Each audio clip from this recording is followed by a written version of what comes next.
too many agents are competing against themselves and also not realizing the bigger picture of what they're competing for, and that is attention. Now, if you've seen our videos before, you might know how in-depth we go into saturation and market frequency and maintaining that image, that brand in your client's mind. But what we're here to talk about today is dominating your niche in Florida. So we're going to be talking about what is a niche, how to choose yours, and how to dominate so you're not left competing. We've got a real exciting show for you. Thank you for tuning in. Remember, you can always get email updates whenever it is we go live and have new content to share with you at tampaschoolofrealestate.com. Again, that's tampaschoolofrealestate.com. But let's get right into it. Too many agents don't have a niche market. They focus on being everyone's go-to real estate agent and often end up being nobody's go-to agent.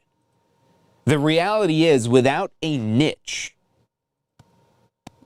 you lack the specificity that most people are seeking. When you choose a target market to be your niche market in real estate, you can surpass your wildest dreams of what is possible, not by going bigger, but by narrowing your focus. And this isn't just something I'm here to share with you as an idea I came up with, but this is a strategy that's implemented by top producers throughout Florida and beyond. This is a tactic that does not matter what state line or country, wherever it is that you're applying these principles, they will work. So in today's episode, we're going to talk about what a niche is. We're going to cover how to choose yours, and we're also going to get into how to dominate that niche so you can have clients lining up to do business with you as opposed to you trying to chase clients down. You know, there's things such as door knocking and cold calling, which they absolutely work. But what if you could have people lining up to do business with you as opposed to you having to go chase them down? That's what we're here to focus on today, and niche marketing is a huge, key, crucial component to this strategy. So let's go to the board here and talk about how to dominate. Now, we're going to focus this again specifically on Florida, but you can apply these principles worldwide. Check with your local laws and rules, of course. But if you do need to get a Florida real estate license, come see us at the Tampa School of Real Estate. We've got a lot of great information also at realestateprouniversity.com, and that's where we cover more in-depth non-licensing hour credits like this. Because when you get your real estate license, you're not learning how to dominate a niche market. So let's dive into that today.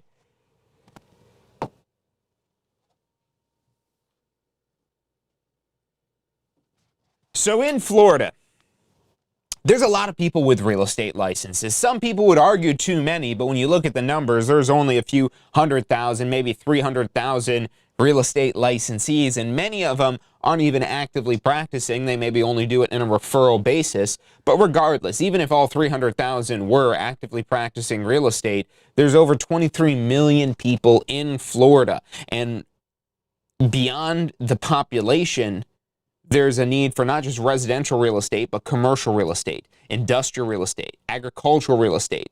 Businesses in Florida are considered real estate, and your real estate license allows you to practice real estate in all of those categories. So before we dive into a specific niche and identifying a niche, understanding just how much opportunity you have access to across these 5 different categories of real estate. Now, most people are going to be in residential. That's where the highest volume, the highest amount of transactions are, is in residential real estate. But commercial real estate presents perhaps larger opportunities, but requires a more specialized type of knowledge. Your real estate license will allow you to practice commercial real estate, but this is going to be much more where accounting and even business knowledge is going to be involved in commercial real estate. It's much more focused on return on investment as opposed to residential, where especially if we're talking about just consumers, home buyers, and home sellers buying and selling homes to personally live in, that's a very emotional process. And even within residential, residential is not a niche. It's an entire industry, residential real estate. Again, your real estate license just gives you access to 5 different industries of real estate. There's just one sales associate license that you'd get to work in any one of those 5 industries, to work with a builder, to work for a power utility company and obtaining easements. It's all the same real estate license that is required, the same test, the same passing, etc. So when you take your course to get your real estate license, you learn about all different types of real estate, but the primary focus is on residential. But as I mentioned earlier, residential is not a niche, it's an entire industry category. So how do we further define and detail down so that way we could stand out in what many may call a crowded real estate market? I'll tell you that it's competitive. It's not going to be that you get a real estate license and everybody around you has to use you. No. I've personally had situations where even family members ended up using another real estate agent. It happens. And so how do you make that not happen? How do you make it where people gravitate to you as opposed to think of you as an option, that you're an option? And that's not dominating, that's competing. We're not here today to talk about how to compete, because you get a real estate license, you've already got a ticket to compete. But if you want to stand out, that's where you must learn how to dominate your niche. Now, think of what you're dominating. If we're talking about dominating real estate, that means 5 different industries. And if you just got licensed, you're not ready for even one industry, let alone all 5. But let's just talk about residential real estate. If you want to come in and say, I'm going to dominate residential real estate, then that's a huge category. Your Florida real estate license allows you to sell real estate anywhere in Florida. And, you know, you could be as much as a 8-9 hour drive from different areas. So you can't dominate all Florida residential real estate. You've got to narrow down. And you might say, well, I'm in Tampa, so maybe I focus on Tampa real estate. And that's getting a lot closer to a niche, but it's still not a niche. Tampa real estate is not a niche. The Tampa Bay area has over 3 million people. So over 3 million people is not a niche. So where you develop a niche is where you further refine down to your ideal target client. So you could tailor your business around that ideal target client.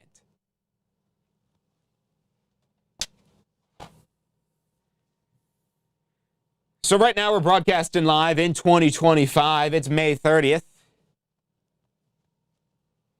Very special day. We got summer here. Kids are getting out of school. It's my wife's birthday. Shout out to Liz if you're watching. So 2025 niches work, but niches have worked before.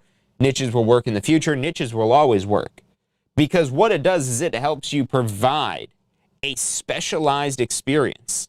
Now, this isn't where we're talking about how do you personalize every single interaction that you have, because if you don't have any systems, if you don't have any processes, that's going to be a very inefficient way of doing business. And that's not just an idea, that's something that I've seen firsthand. So having a niche defined, and we're going to use a very simple, very easy to follow example of first-time home buyers. Now, that might not be your ideal target market. Maybe you want to target luxury home buyers. Maybe you want to target sellers. Maybe you're targeting South Tampa listings, maybe condo listings, maybe luxury condos. You can notice how we get much more specific, beachfront property.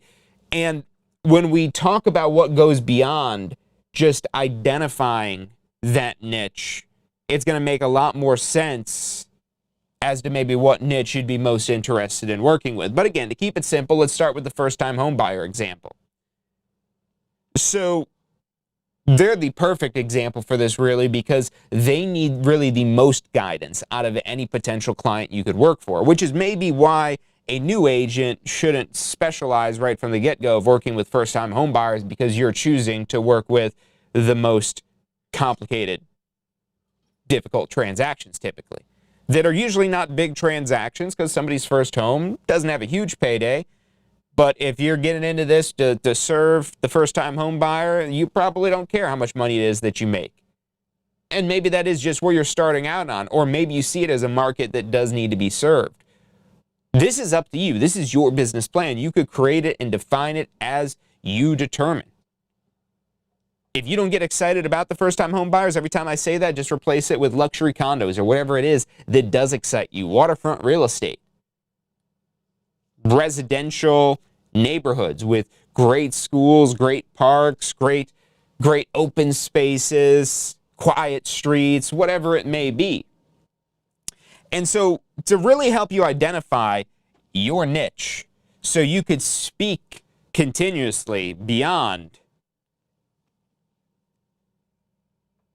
what your ideal clients are looking for. So number one, you've got to understand your target client and what they're needing. So first-time home buyer, again, they need guidance more than anything. And they want to obtain a home.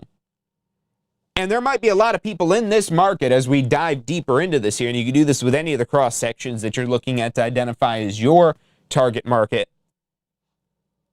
is that a first-time home buyer, they might not even be raising their hand that they want to do this because they believe that it's out of reach. So you might encounter somebody that is saying that, hey, I want help, I need help. And that is somebody that maybe knows there's a light at the end of the tunnel, but there might be people here that don't know there's a light at the end of the tunnel. And so another example I could get to get outside of the first-time home buyer box is, let's say we're talking about sellers. If we're trying to target sellers, and you'd probably want to attach a specific area to this. This is where a farming strategy for a particular neighborhood really comes into play. But when you're trying to target sellers, the sellers that aren't raising their hand, that maybe want to raise their hand, might not believe they have enough equity in the property. Now, with how much property values have increased over the last few years here throughout Florida, most people are not in that situation. But given the way the market has been, and the market hasn't had a lot of appreciation over the last 2 years or so, things have gone up little by little, remained kind of flat, maybe dipped down a little bit here and there. But again, it's now a time where people are wondering, is now the right time to sell? And if they don't see any information that specifically applies to them, that's the benefit of the niche here, is you're able to really drive the right information to the right people.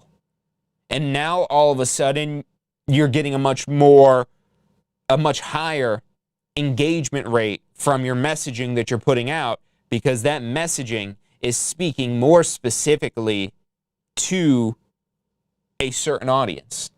And again, it doesn't apply to everyone, because why would a luxury home buyer that already owns a home be watching a first-time home buyer video? They probably wouldn't be. They wouldn't be reading an article on it. They wouldn't be consuming any content that you could be putting out regarding a first-time home buyer. And so if you don't want to work with first-time home buyers, why would you put out content about it? Why would you try to attract that type of client if that's not the type of client that you're after? And what that represents is what most agents do. They kind of go all over the place of saying, I want this, I want that. If you're a first-time home buyer, I can help you. If you're an investor, I can help you. You want to buy, sell, own, rent, lease, exchange, whatever, call me today. I'm your go-to real estate expert. That's not what you want to do, because if that first of all comes across that, okay, this person's kind of desperate for any business. Because the more options you list off, the more it seems like, okay, wow, this person seems like they could do anything. And look, if you're a big organization, maybe you are a one-stop shop. But if your brand is yourself, and you're not a real estate team or an entire brokerage when you're trying to promote, when you're trying to focus on yourself, and you're trying to make yourself look like the one-stop shop, it might come across as, okay, this person doesn't really specialize anywhere, so maybe they're not the right fit for me. And now this depends, because if your audience is who you're in front of right there, you can have a little bit more. Like, let's say you're holding a first-time home buyer seminar. Now you just need to look like a real estate expert, not a first-time home buyer expert. Yes, you do want to come across you want to provide them the value as that, but that's where you're able to talk about maybe some of the other stuff it is that you do, but really, why would you? Because if they're first-time home buyers, they want to hear about first-time home buying. They want to hear about some commercial deal that you're also working on. So it's really about refining your messaging. And when you define the avatar, the profile of the customer you're trying to attract, you could really ask that question around all of your marketing. Does this message, does this video, does this blog, does this email, does this text message, is what I'm planning on saying in this phone call align with my target client? Now, if you're working one-on-one with somebody, yes, of course, you could personalize however necessary, but understand whenever you're personalizing stuff and you're going outside of what you normally do, you're working more inefficiently. If you want to work efficiently, you do have to standardize. And in order to standardize, you have to have a more standardized type of customer, or at least be trying to pull in that more standardized type of customer, whether, again, it fits the category of the first-time home buyer, the investor, the luxury real estate home buyer, the seller in this particular neighborhood. And you don't have to define yourself to just one niche. I would start off with one,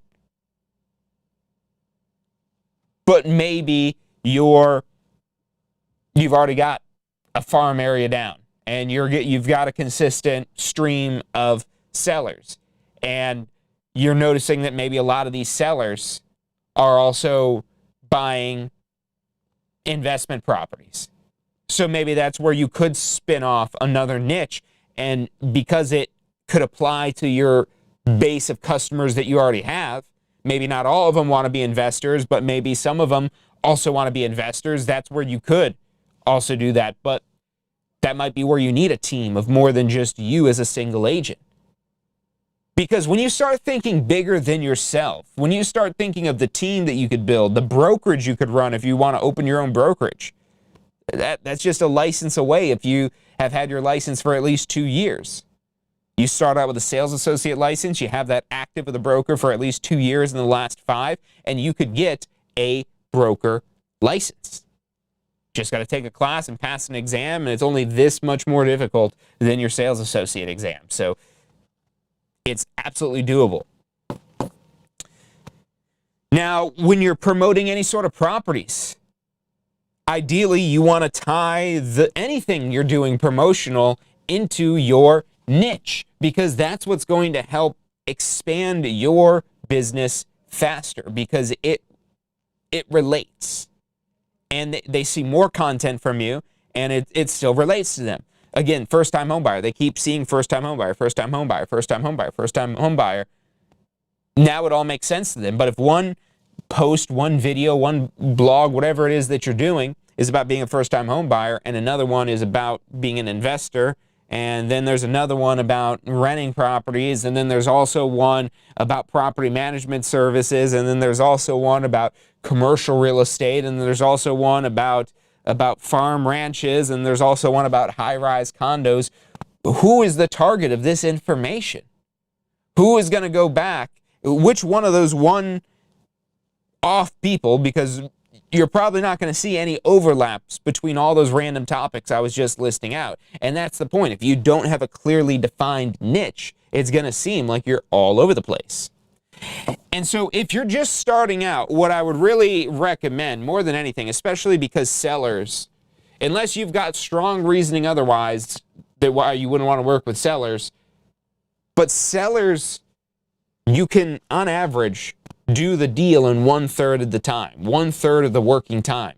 And it also gives you inventory. It makes you look good. So let's all agree for just a moment here that listings are a great place to start, because they probably are the best place to start for you. You've got to pick a location. Now, I know you might be inclined to go pick a super luxury neighborhood, but make sure you can live up to all the expectations that these luxury clients are going to have. And that includes the lifestyle of what you're talking about. Look, maybe you're a luxurious person. You wear designer brands and all of that. You drive a fancy car.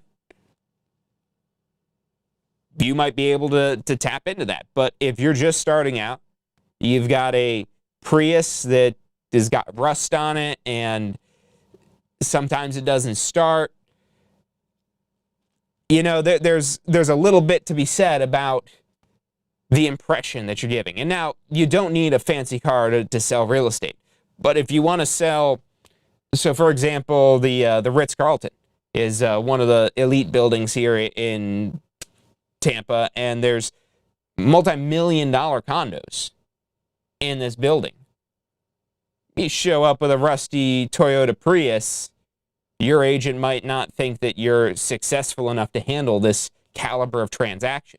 And so if you're spending marketing dollars and you can't live up to the hype that you're creating about yourself, you've got to rethink your strategy. So maybe the luxury thing is something that you step yourself into after you're able to level yourself up a little bit, if that makes sense. Or maybe not. You know, you could prove me wrong. I challenge you to do that. If you don't like anything I say, I challenge you to prove me wrong and post a video about it and tag me in the comments, because I'd love to see you becoming a success story. That's what we're all about here at Tampa Square Real Estate, creating more and more success stories.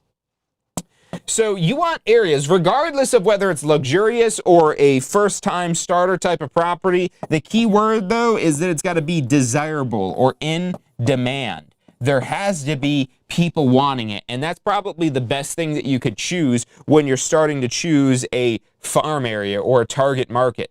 Because if you choose a particular neighborhood, what you want to focus in on is a neighborhood that has high turnover. So say there's 100 homes and 20 of them have sold in the last year. That's a 20% turnover ratio. And the fact that these homes are selling and not sitting in the market and expiring, you could look at all these stats in the MLS, that is how you could gauge the demand. Because if you see 100 homes where 20 of them sold and another neighborhood where there's 100 homes and only 5 of them sold, you're going to be wasting your time comparatively on the 5-home neighborhood versus the 20-home sale neighborhood, because there's a lot more activity, there's a lot more transactions, and you have a lot more opportunities. Whereas if there's only been 5 sales for whatever reason, you're trying to sell a service that people don't seem like they're interested in. Monitor the neighborhood, see if it starts to pick up. If it does, maybe there's opportunity for you there. But otherwise, I would focus on the high turnover neighborhoods, and that's what's going to give you those desirable in-demand areas. And when we're trying to align content alongside of that there, it's great when you could tie in the lifestyle of that neighborhood. When we're talking about things such as going to the grocery store, going out to eat, going to the parks, the schools in the neighborhood, any type of services locally within that area. Now, there's a lot of agents that do this already, and there's a lot of accounts on social media you could find that focus on all of Tampa, and that's cool. But a lot of times I see a lot of these videos that are, you know, it'd be a 20, 30-minute drive to go to some of these places. And look, I watch the videos. I like them. But when it's kind of all over the place and not focused on a specific area, it doesn't get that same saturation to that key area that you're going after geographically. Whereas if you could go all in on a particular neighborhood, about everything in a particular neighborhood, and you could be known as Mr. or Mrs. that neighborhood, that is the goal. That's where you establish a farming market share, where we're talking about geographic area, that really makes you the dominant force for real estate. To where if someone doesn't use you, it seems weird. Like, oh, they're not using John. Why wouldn't they use John? He is the best in this neighborhood. That's the image that you want to create for yourself. And if you're marketing all over the place, you're not going to get that specificity. Now, there's a lot of successful top producing agents who are using strategies like this that are not, you know, super mega teams. They're maybe only one person, and they're maybe making a few $100,000 a year, really dialing into a certain neighborhood. And they're just quietly going on making a great living, growing their business, maybe even investing in real estate themselves or investing in other things. You're not limited to just investing in real estate because you have a real estate license. You can still invest in whatever it is that you want. But when we're talking about building authority, so you become the de facto go-to real estate agent in whether it's the geographic area that you're targeting or a specific niche such as first-time home buyers. Before you choose something such as first-time home buyers, because people could be a first-time home buyer anywhere here in Florida, choose to be a local expert. Choose a particular neighborhood to farm, to be the go-to, almost like you're the mayor, that you're the mayor of that neighborhood. That's what people want to think of you as. And you want to have content that goes along with that. Content that your audience is looking for, that your audience wants to see about where they live. I know whenever I see any video on the internet about Tampa, I'm like, oh, look, it's Tampa. But when you get into specific neighborhoods and you're really making good content out of that, that's where this could really be huge, it can be powerful. But at the same time, you're not just a local guide, you're a real estate professional. And it's much better said through the mouths of others than it is your own. You want to be known as the local expert, but you ultimately want everybody else saying you're the real estate expert, you're the local real estate expert. You're taking the authority of the expert on the area. You have your reviews, your testimonials, labeling you as the best real estate professional. Going more specific into your services. Because when somebody else says it, it becomes, I don't want to say more believable, but more authentic. More authentic. Yes, that's a better term for this. It's more authentic. You could say you're the best real estate agent and you're like, okay, yeah, big deal. But if Sue says that I'm the best real estate agent, well, why would Sue lie about me? Who is Sue to me? And maybe if it's just one person like Sue, or maybe there's just a handful of people, but the more reviews that you start to stack up, the more you're going to become and appear as an authority. Now, the reviews, this is going to be much more as you're starting to pull people into your gravitational pull. The content is the force that you're putting out in the world to draw in people. And as you draw them in, you use those reviews to seal the deal. And you use the reviews, the content, to push it out to your network and encourage them to push it out to their network. Whether that's as simple as sharing on social media, sharing an email, forwarding an email. You could just be calling people directly and saying, hey, I would love the opportunity to serve the needs of, you got to make this more specific here. We're talking about niches here, so that's where I'm struggling here to try to generalize this when we're supposed to be focusing. So let's again say first-time home buyers. You maybe call up somebody who maybe you haven't even worked with yet, and you say, hey, I know we haven't done the deal yet. I know you're still working on some credit repair. Totally understand that. While I've got you on the phone, is there anybody that's top of mind that would also need my services? That could also help navigate the complex process that is buying a home? Is there anybody you could think of that needs a guide? And you want to get good at asking the same thing in different words. So that way, when you bring stuff up again later, whether it's on the same phone call or at a different phone call later, you don't sound like a broken record.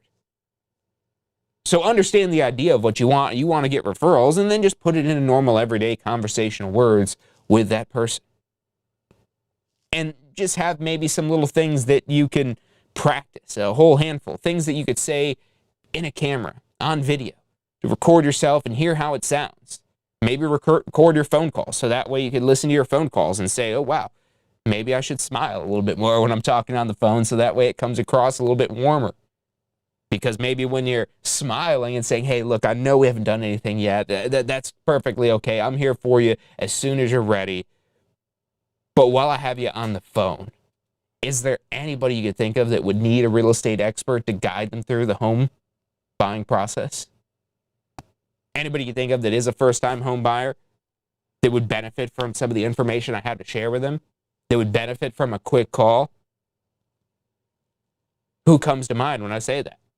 Nobody? Hey, that's okay. Do you mind if I follow up with you in a few weeks just to check in, see how you're doing, make sure everything's going good with the process? And, if you think anybody in the meantime, call me, or you could write them down and just give me that information then. How's that sound?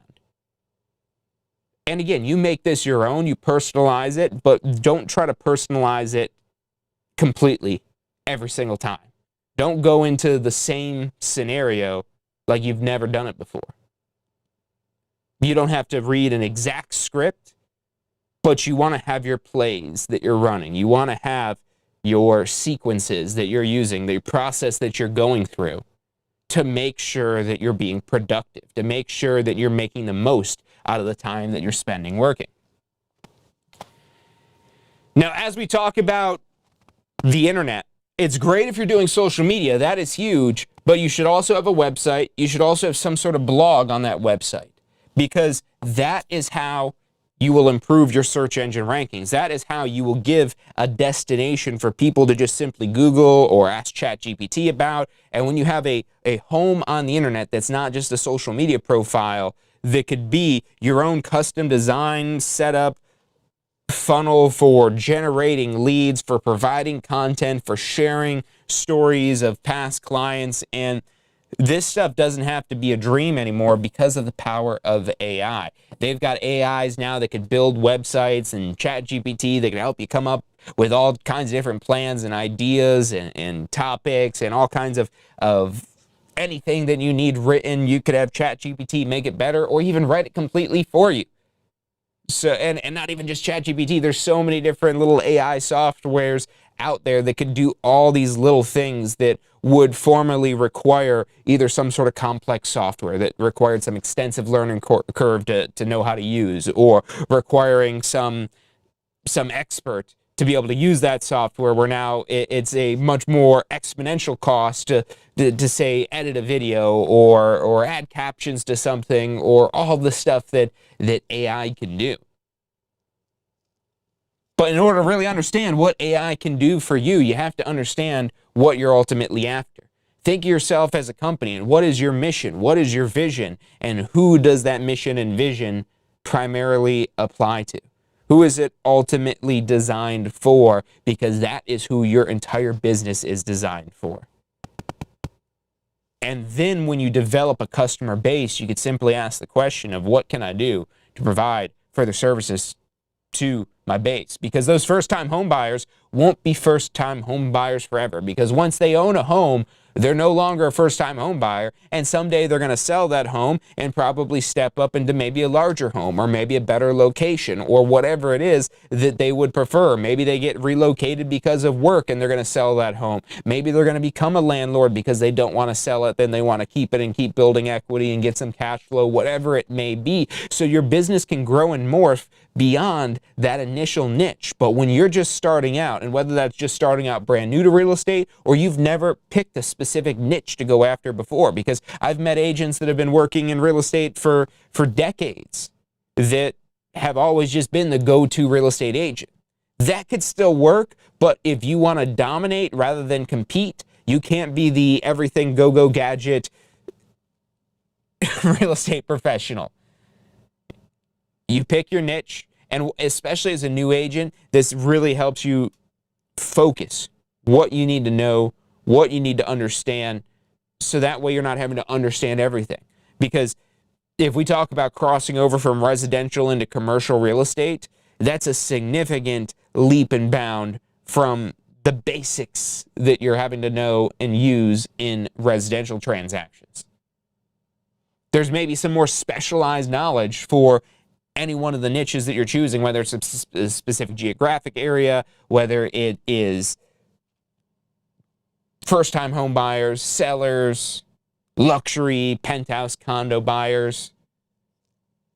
But as you start to add niches, try to, over anything else, tie them back into your core customer base. Because then you're not having to find new customers outside of that network that you've already been building. And another way that you could kind of jumpstart things is through referral networks. Whether that is a specific type of, like, for example, there's a lot of them out there, a lot of referral networks, ones that you could like pay into to join, or ones that maybe just have some referral fee that you're paying that are maybe designed for veterans, that are maybe providing some sort of benefit. And so working with veterans, that starts to get us much more into a niche. And so again, as you define these niches, you could create content, create information, create education that could benefit that specific niche. Those referrals will lead to the expansion of your business, because every single person that you add to your business is the opportunity for more referrals. Because while you can only be paid for a referral if you have a real estate license, as long as you're not being paid, anybody could send you a referral. As long as you're not paying them for the referral, unless they have an active real estate license. And as you define your business, you can again expand and grow beyond your original niche. But one of the key things to be able to expand and grow is people, and this is where training is going to be key. So before you really start to bring on people to work in your niche, you have to train out. Come up with some sort of training program that can guide people through your processes, your systems, your tools, how you do business.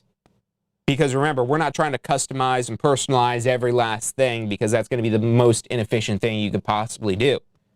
You got to have systems, you got to have processes, you got to have things that are repeatable. Even if there's some variation as you repeat them, the overall process, the overall system, what is done, how it's done, and that all requires some level of training.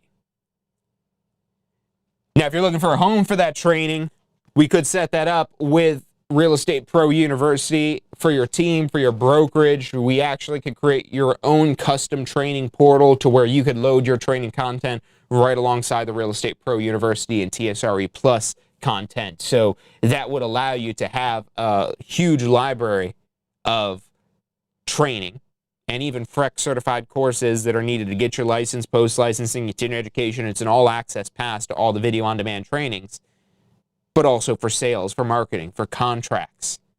And then for the specifics of your team, you could load in that content right alongside that content, so that way they don't have to have different systems or logins, and it's a turnkey setup that we do for you, so you're ready to go. It's all built out, and you just load into your videos, your articles, however it is that you want to provide that training. We definitely recommend videos, but we could put all kinds of different content, PDFs, documents, handbooks, templates, all of that. But if you want to get in on this and you don't have a real estate license yet, you do need to have a real estate license, even if you just want to earn a referral fee. Because as I mentioned earlier, if you could refer a lead to a licensed real estate professional, that licensed real estate professional can pay you a referral fee as long as you are also a licensed real estate professional. So referrals can just be the beginning, or it could be your only thing. That's up to you. And from the referral perspective, that's where being the go-to real estate agent can still pay off. Because if you're the go-to real estate agent for all things real estate, that is a tall order to fill. But if you could be that for the most part in residential, and as you farm a particular neighborhood, you're going to come across people that maybe are first-time home buyers, but then are also second home buyers who are also investors. So you'll have that whole swath of different residential clients in farming a particular neighborhood, sometimes one more than the other, depending on the neighborhood. But when you encounter somebody who maybe is an investor, or maybe they do want to buy commercial real estate, or they're trying to buy something that maybe isn't in your target market, maybe they're being relocated because of work and they got to move to another state. As a real estate licensee, you could refer that business, and a referral fee is typically worth maybe 25%. I've signed them anywhere from 50% down to 5%. But 25% is much more your typical referral fee, and that's negotiable. So you call up that agent you want to refer this business to and say, hey, I've got a client that's moving to the area because of work. I'm selling their home here in Tampa, and they're moving up to Raleigh, North Carolina, and it looks like you've got some great reviews and you'd be a great agent for them. Would you be interested in the referral for 25%? Simple conversation like that, you negotiate it out, you work it out. If ultimately they don't want the business for what you're offering it at, there's plenty of agents that you could find that would be interested. And so the referrals can be very powerful, and you could do just referrals, or maybe again the referrals fall into your everyday business, which is something you definitely need to keep in mind if you want to make it long-term while being a go-to real estate agent, whether that's for a specific area or you're just the go-to real estate agent. The more you can refer, the more that frees you up to do what you're doing best at or do what you focus primarily most on. And as you start to, again, define out your target market, we've got a couple examples here. Let's zoom in on these here. So we got retiree relocations. There's a lot of people retiring and moving to Florida. Maybe that is your target market. There's all kinds of designations from the Association of Realtors that could give you benefits there, because maybe somebody who is a retiree is looking for somebody with credentials that can make sure that they could get the job done for them, to make sure that they're protected for their retirement. The content that you're putting out may be related to retirement, related to the top retirement towns, the top retirement spots. You get the idea. But key word here is what you're putting your whole theme of your marketing around, which you might say, well, I don't want to be the retiree agent. Maybe I don't want to be the first-time home buyer agent. Maybe it's first-time investor education. Maybe that's your angle. You want to help others become investors. One thing I would question first is, maybe are you an investor? Because if you're not an investor, maybe you're not the best person to help others become investors. Because an investor is going to be a more discerning client, especially when it comes to maybe some of the finer details such as cash flow and profit. And so they're going to want somebody competent, qualified, and maybe with some experience. But again, that could be a niche that you grow into.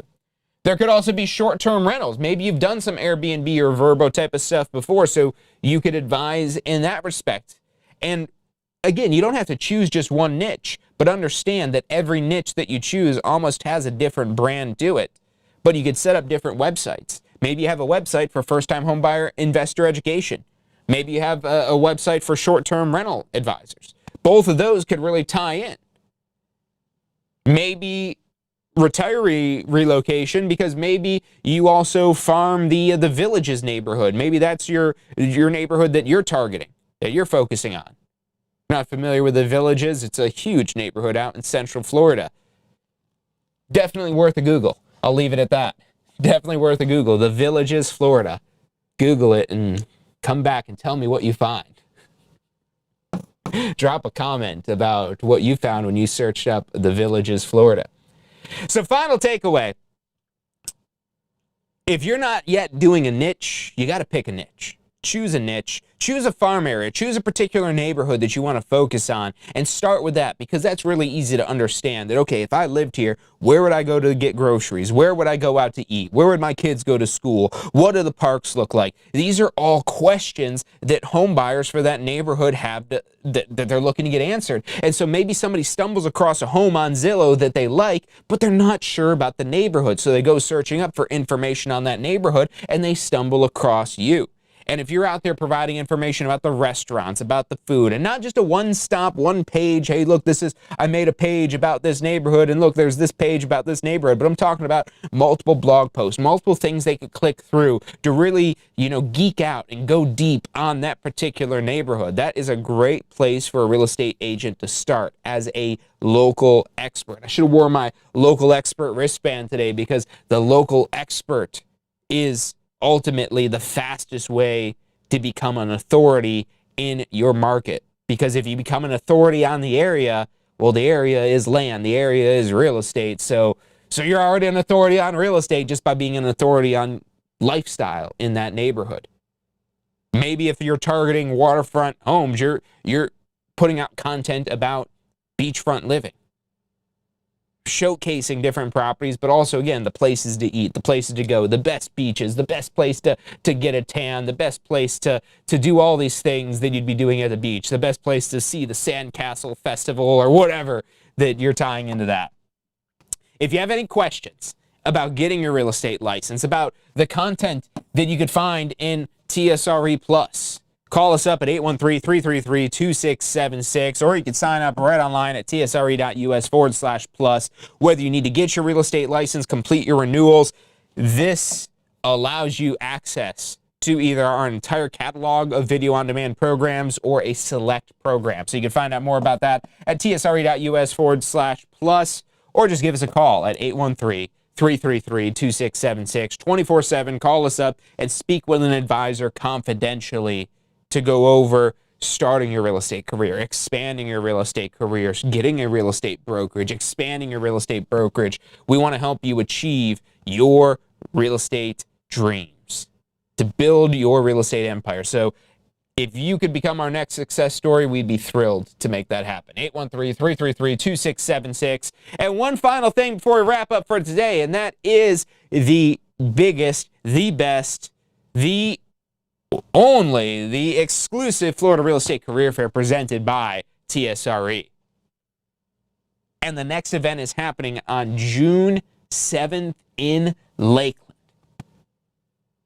Now, we've got a little modest picture of a class here, maybe 15 people or so, but we're expecting a huge turnout at this career fair. There's going to be food, there's going to be drinks, there's going to be prizes. This is an event you don't want to miss. And if you're watching the replay of this years later, head over to floridarealestatecareerfair.com, because the next event will be posted right here, floridarealestatecareerfair.com. We're offering free limited admission to this. All you got to do is put in your name, email, and phone number, and that will claim your spot. It'll get your name on the list. We'll have a name tag printed up for you when you get there. And this also enters you for the giveaway. It enters you for the prize drawings. But more importantly, it gives you the opportunities to connect with brokerages and real estate firms that are actively recruiting real estate agents. So this is an event that you'll want to come to, whether you're brand new to real estate, you don't have your license yet, you just got licensed, or you've been licensed for years and you're looking to expand and grow your network. Remember, the more hands you shake, the more money you make. So come on down to the Florida Real Estate Career Fair, floridarealestatecareerfair.com for the full details. And again, get yourself registered, because there is limited free registration available for this. That's about all the time that we've got for today. Thank you all for tuning in. Have a fantastic weekend. We'll be back on Wednesday for Ask the Instructor. Until then, have a great weekend. Real estate is something that you're interested in pursuing. If you're interested in advancing your career, maybe you had your license before and it didn't quite work out. You didn't have the right guidance. You didn't have the right situation. You weren't at the right firm for you. It's okay to start over. It's okay to start again. Even if you've lost your real estate license and you maybe see the interest rates dropping and the real estate market picking up again, that you're interested in reactivating your real estate license. But the main thing is, again, finding out about these opportunities. So dress to impress. Come to the career fair ready to impress these recruiters at these firms, even if you are brand new. You know, this event is a very safe space. I don't even like using words like that, but it really is, because if you're new and you don't really know about real estate, this is the perfect place to come to ask those questions, because this is a room you could put yourself in with people that are going to be far beyond the experience that you have in real estate. Even if you are just getting started, the more hands you shake, the more money you make. Get your eyes opened to the opportunities that are out there.